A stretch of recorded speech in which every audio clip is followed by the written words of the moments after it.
case by putting his speech in the context of his political opposition. Remember, the First Amendment doesn't distinguish between truth and falsehood. You have as much right to say the earth is flat as to say the earth is round.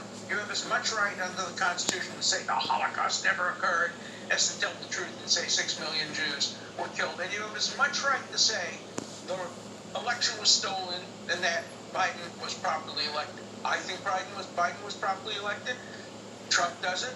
His opinion is protected by the First Amendment. And everything he did and said was consistent with that political speech. And so, Jamie Raskin, my former students, a Tony, but a B- in constitutional law.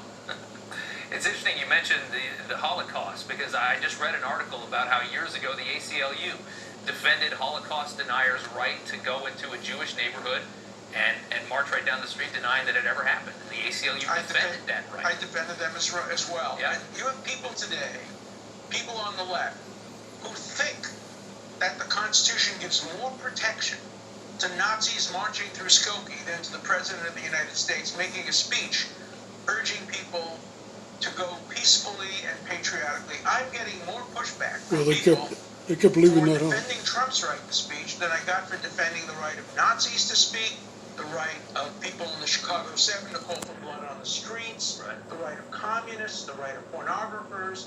Defending Trump is different. Liberals, civil libertarians, that goes too far.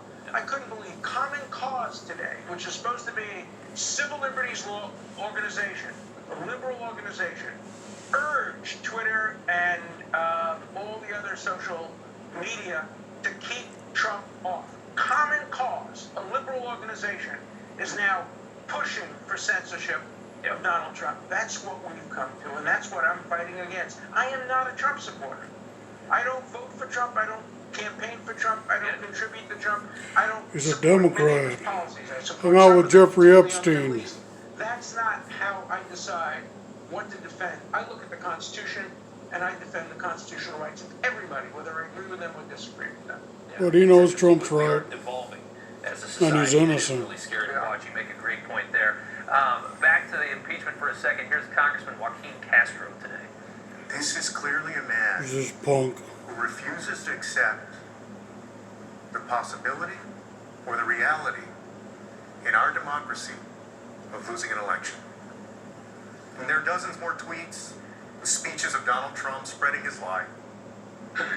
So the manager's making a case that Trump's objection to the election results, his belief that it was stolen from him, affirmed that he incited the Capitol violence. You said it's a matter of opinion. It can't be taken outside constitutional He's protection. like the 65% Even more important, of idiots. he supports Trump's position. He's saying that Trump I'm on the other is side. making a political argument.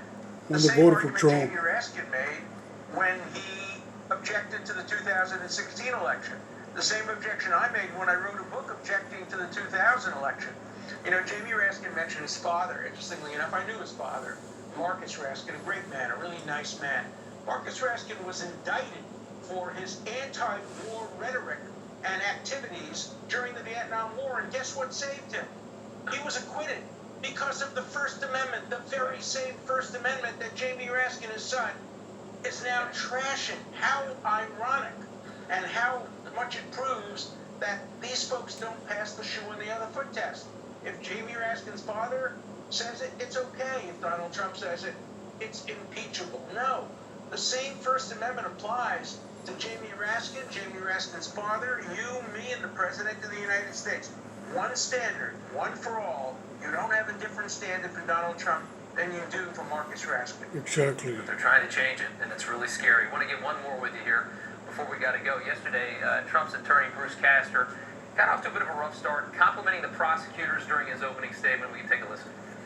Before I begin, I want to comment on the outstanding presentation from our opponents and the emotion that certainly welled up in Congressman Raskin. You responded on American Agenda. We'll take a listen to that. He did say, and I think very appropriately, that everybody wants to take revenge when they see a horrible event that took place in the Capitol, but then he went off. I just don't understand it. Maybe he'll bring it home, but right now, it does not appear to me to be effective advocacy. He may know the senators better than I do. Maybe they want to be buttered up. Well, what exactly happened there, and have they made up for that early mistake? Look, it was Patrick Mahomes. Great season, best quarterback in the league, comes to the Super Bowl, doesn't score a single touchdown. Yeah. This guy's a very good lawyer, comes to his Super Bowl defending the former president, and he just gives a confusing, rambling opening statement. I hope, it's a different style than my style, so I'm not the right person to sit in judgment. I hope he'll come back. I hope he'll be able to get it right. Maybe he was just trying to soften up the senators, and now he'll come in and be more substantive. David Sham, the second lawyer, I thought did a terrific job. He really focused. It was laser-like. He pointed to the provisions of the Constitution. So I'm looking forward to Friday and Saturday. Yeah, us too. I'm curious to hear how they fire back because we've had to listen to a lot from the other side. All right, Alan Dershowitz, sir, thank you so much for the time. Thank you. All right, coming up, There the you have Biden it. administration flipping the script on Trump on health care. Alan So can you force people in Dershowitz. this country to buy health insurance? It's not very American. They say you can. We're going to talk about this. Plus, after a lot of criticism, On the Sham Kentucky impeachment. continues to defend Joe Biden's It's very a sham.